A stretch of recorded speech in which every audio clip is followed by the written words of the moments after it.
compte que la partition qu'il nous donnait, et en fait, il fallait la respecter tout simplement et s'amuser avec. Et voilà, ça permettait d'être juste ce qu'il fallait.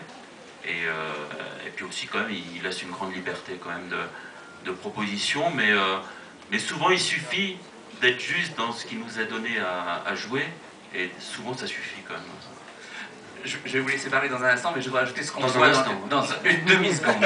Ce qu'on voit dans le DVD souvent, c'est des gens qui travaillent sur les décors, des gens qui travaillent sur les costumes, qui viennent proposer des choses à Simon, qui a généralement un autre avis au départ et qui finit par se ranger au leur en disant bah non, c'est toi qui as raison, c'est toi qui as raison, désolé, c'est toi qui as raison. Il y a une capacité d'écoute qui revient souvent dans tout ce que l'on voit. Ça, c'est pour faire croire que je suis un mec. Ouais, voilà, c'est bien monté, hein, ouais. Mais c'est super bien fait, on y croit, Simon. Mais attendez, parce que Je vais prendre l'instant. Interviens après, je reprendrai. C'était l'instant. Non, le tout, c'est de le calculer. Oui, pour revenir à propos, c'est corollaire à ce que vous venez de dire. Corollaire. Ouais, ça va. C'est-à-dire, c'est que, en fait, Simon n'autorise absolument aucune improvisation. Soyons clairs. Oui, oui, oui. On va dire. C'est-à-dire que, et il a raison. C'est-à-dire que en répétition, on commence à improviser, on déconne, on se marre bien, et puis lui aussi. Et puis après, il dit bon, maintenant on tourne, et là on fait ce qui est dit, écrit, et puis c'est tout. Non, parce que ça fout la merde quand même. C'est La merde, effectivement. Non, mais oui, mais bon, après, c'est parce que je pense comme une musique aussi. Je pense comme une musique, donc tout est volontairement écrit, comme une phrase qui commence par et ben moi je pense que c'est écrit. Voilà, parce que c'est des démarrages, c'est des amorces, souvent qui font passer des choses, des idées,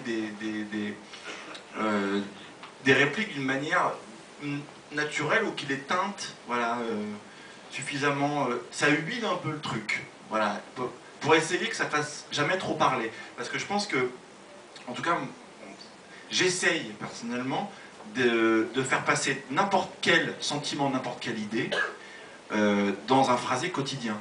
Parce que c'est souvent celui-là qui me cueille. Voilà, c'est quand on met du normal dans le sentiment, ou dans l'événement, ou dans le...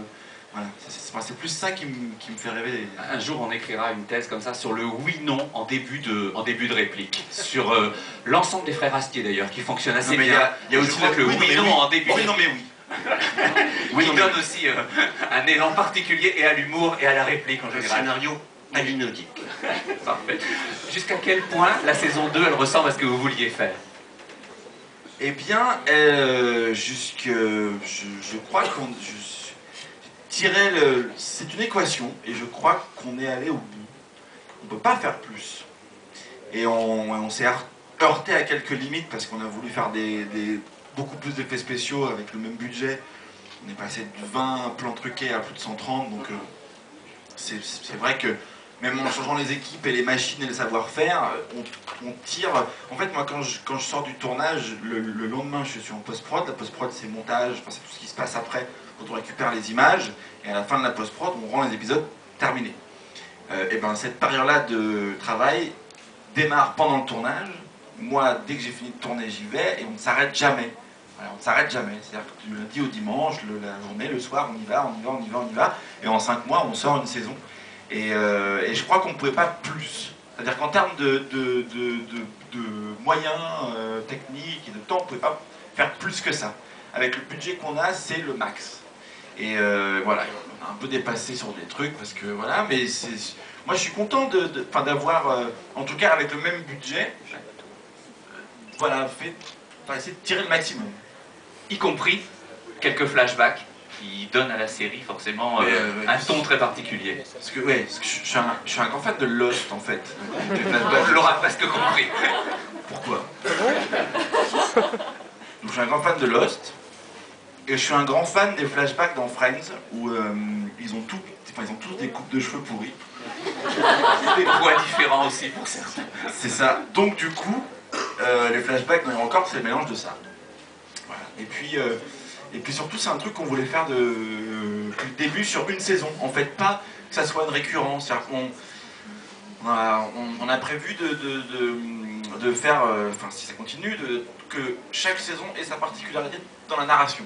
Voilà. Et la saison 2 qui est renseignée sur le personnage de John, qui à la fin de la une est finalement un type qu'on a suivi mais dont on ne connaît rien du tout. On s'est dit que dans la 2, on allait un peu pallier à ça, même si on ne connaît pas grand chose de plus, effectivement, mais on a appris un peu sur sa légende. Voilà. Et donc, par le flashback, c'était assez évident. Et s'il y avait une saison 3, ou si un jour il y a une saison 3, on a déjà en tête la forme que ça aura. Alors ça ressemble. Il y a la BD qui va sortir également dans très peu de temps. Je suis en train de l'écrire, la BD, ouais. D'accord. Et dans quelle mesure, voilà, c'est ça, les portes peuvent s'ouvrir sur la saison 3. Quels sont les espoirs de la saison 3 ou... Les espoirs, les espoirs, si je m'écoute, moi je vous dis que c'est mort, et je pleurerais en me roulant par terre, tout ça. Parce que j'ai fait un peu l'équivalence de ça il n'y a pas longtemps, en me disant que lâcher une aventure comme ça, c'était vraiment trop dur. Autant lâcher d'autres aventures, c'est pas dur, souvent, parce qu'on en a marre, mine de rien. C'est l'avantage et l'inconvénient de ce métier, c'est que quand on est sur un projet avec des gens pas sympas, et ben ça dure pas longtemps. Donc c'est un peu l'avantage. Là, c'est insupportable de lâcher ce projet, parce qu'il y a une vraie bande, techniciens, comédiens mélangés. Donc l'espoir, c'est que les fans se mobilisent, font des pinage events dans toute la France, initiés par Antoine Cardon et Midi Flamand, qui sont là. D'ailleurs qu'on peut applaudir, s'il vous plaît.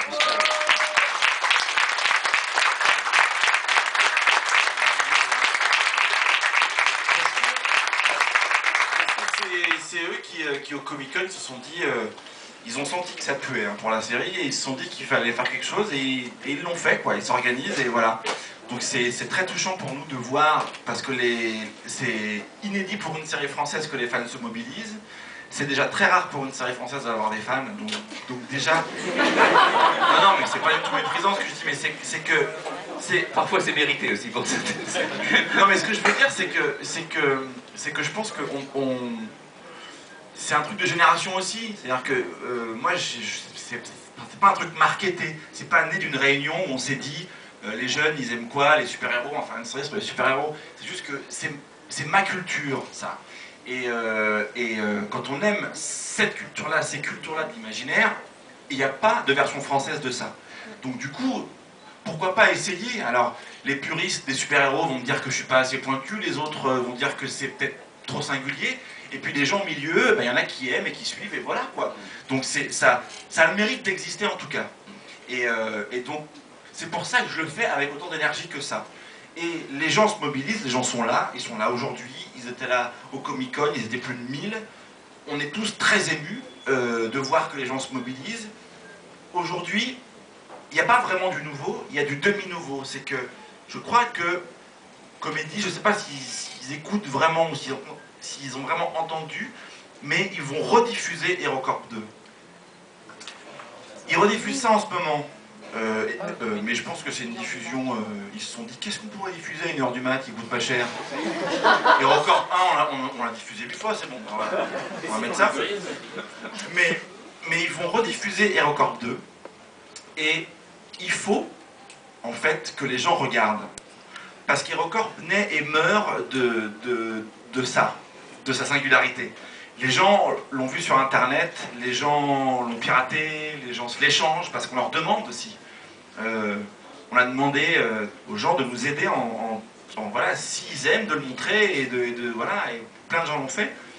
Aujourd'hui, je crois que on a peut-être un espoir d'avoir une saison 3, si les gens sont dans la rue comme ils sont en ce moment, s'ils achètent leur DVD, s'ils sont sur Internet, tout ça, mais si surtout ils sont devant leur télé.